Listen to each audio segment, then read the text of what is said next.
Hi everybody, I will talk today about independent legal advice. What is it? Like, why do you need it? I understand that everybody wants to save money on legal fees, and very often we have clients who ask me, okay, if you draft a prenuptial agreement, or if you draft a separation agreement, or some maybe business contract, some deal, right? Why do we have to go to different lawyers? And people like really insist they want to use one lawyer to represent both parties.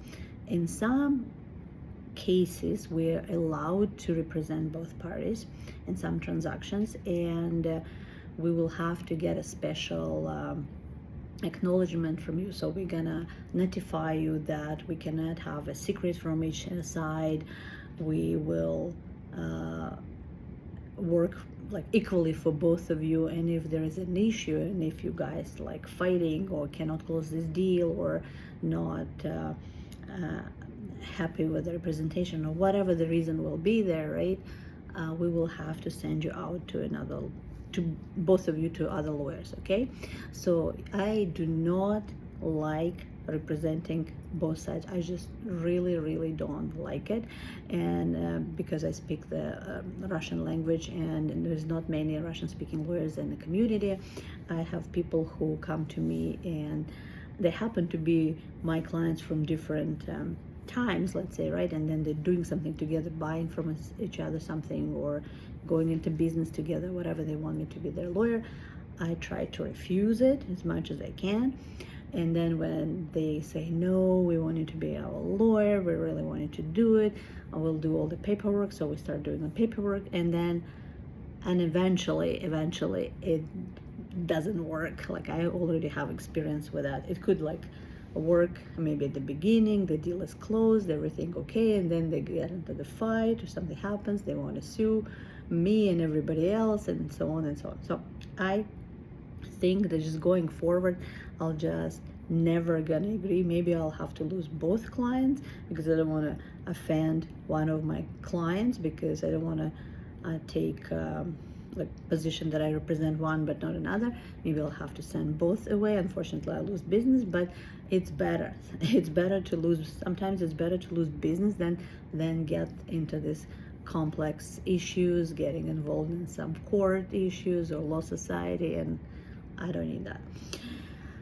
So that's in a like mostly commercial or real estate transaction, could be, right? So when it comes to the prenuptial agreement and or separation agreement or spousal agreement, if you're like already married and you want to enter into agreement, we would never represent two parties.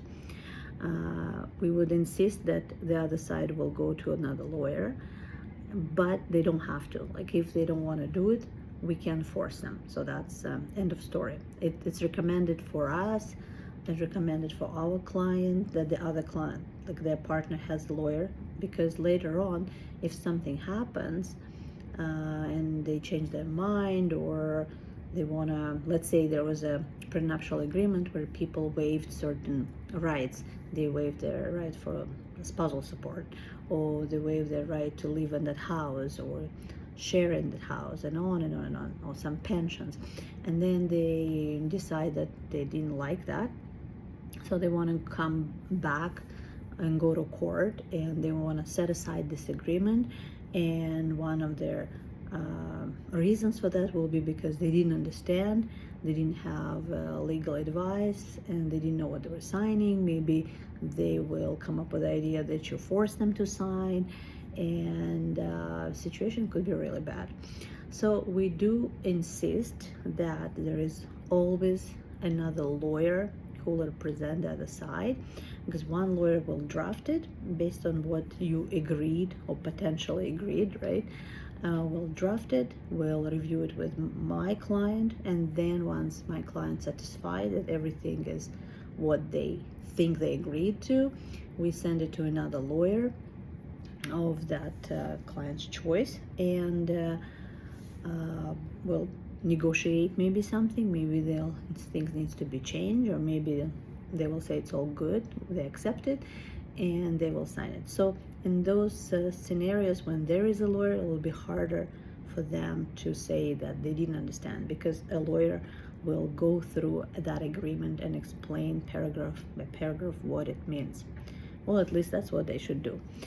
And the another issue with the immigrants in my community we have is the language. So not everybody speaks perfect English, and they would prefer to have a Russian speaking or Ukrainian speaking lawyer, and maybe it's hard to find one. Maybe the ones that are available, they don't want to go. That could be a case too. And then the only alternative will be a way of doing it is to get an interpreter or translate that document, and maybe have a professional interpreter next to the lawyer who would translate the legal advice to you. So that's probably the way to go, because there's no other way of doing it. And then once all signed, we just hope that people not gonna come to court for no reason, right? Like, they still can do it. You cannot stop anybody from coming against you with a complaint, with court proceedings. You just cannot stop it. The only thing is, once they do it and you have that agreement, you can use it as a defense, and then see what's going to happen. And it should work if it was properly drafted, everything was disclosed, and there was lawyers involved, and people got independent legal advice. So that agreement should work. That would be my advice about independent legal advice in family matters. There is also independent legal advice could be asked by a lender, by a bank. Let's say you have a scenario when a kid, but like a mature kid, like over 18, buying a house or something, right? And maybe doesn't have enough funds to buy it, and asking the parents to be guarantors, not co-signers. They're not going on the title, they're being just the guarantors. And at that in that kind of scenario, the bank might ask that those guarantors, the parents, will get legal advice of their exposure, what's happening, why, like, what will happen if the kid is not going to pay their mortgage, right? So what's their liability and all that stuff. So that scenario number one, right, you can say. There's also a case when and it's not every bank that asks that, but occasionally we have it. We have a husband and wife, and only husband is going on title, or only wife is going on title, or maybe husband and a kid is going on title. And when I say kid in real estate, I mean a child, but a mature child, not like 13 or 15 or whatever, or a little baby. So then they will ask for independent legal advice, but they don't ask, based on my practice, they don't ask to go to another lawyer. So let's say I'm a lawyer closing the deal, I represent the bank, and who is giving the money, and I represent the client. It could be a mother and son, and that mother is married or in a common law relationship. So the lender can ask her partner to get independent legal advice about all this transaction. Why do they do that?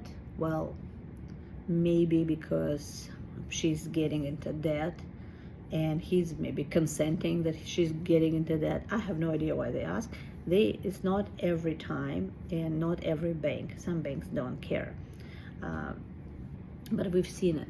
We've seen the situation. So there's different situation when the legal advice, independent legal advice, is needed. I would say in this scenario with real estate, it's not very independent, because it's the same lawyer who's closing the deal, giving an advice to another party. So if I want to close the deal, let's say I have to say something to that party, so he consents. But I mean, I have a obligation not to do that, not to manipulate it, right? But I would say it's not exactly independent. It should be another lawyer who say, hey, like, why are you signing it? Like, that's what's going to happen to you, and so on and so on. So there's the ways of independent legal advice, examples of how much can anybody charge for that? Okay, that's a good question. I think everybody would be interested in it.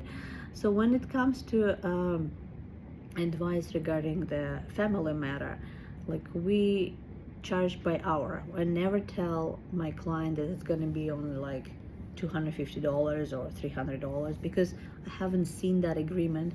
I have no idea how much needs to be changed or how much we need to negotiate, and I can only say, okay, it's like $250 an hour, $270 or $350 depending on the matter.